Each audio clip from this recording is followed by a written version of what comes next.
ఇవాళ రేవంత్ రెడ్డి గారిని కూడా ఎదిరించి పోరాటం చేస్తా అంటూ నేను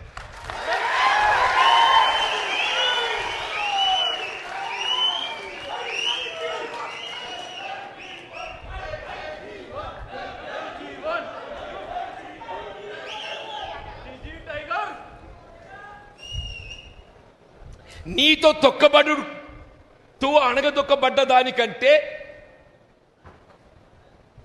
ఎదిరించి పోరాడతారు పోయేదేమున్నదే. నాకు ఎదిరించి పోరాడ పోయేదేంది అంటూ నేను మనం పోయేదేందని చెప్పర్రా.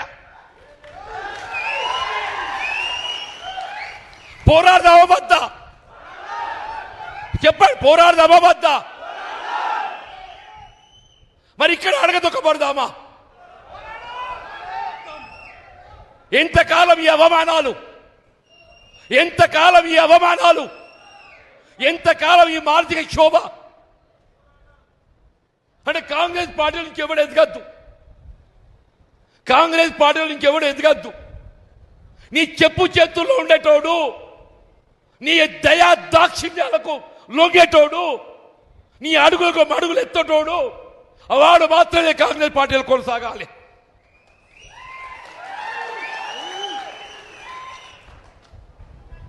నిన్ను ఎదిరించేటోడు, రాహుల్ గాంధీ ఆలోచనకు అనుగుణంగా నడిచేటోడు, ఎవరిని అడగదొక్కుతున్నావే? రాహుల్ గాంధీ గారి ఆలోచనకు అనుగుణంగా నడిచేటోడిని అడగదొక్కుతున్నావు అంటూ నేను.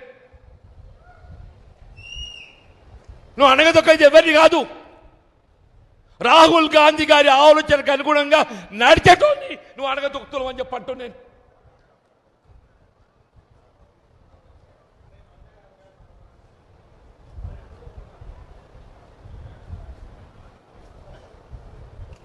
2.5 సంవత్సరాలు నేను పదవి అడగలేదే, నేను ప్రభుత్వ సలహాదారు అడగలేదు, నిన్ను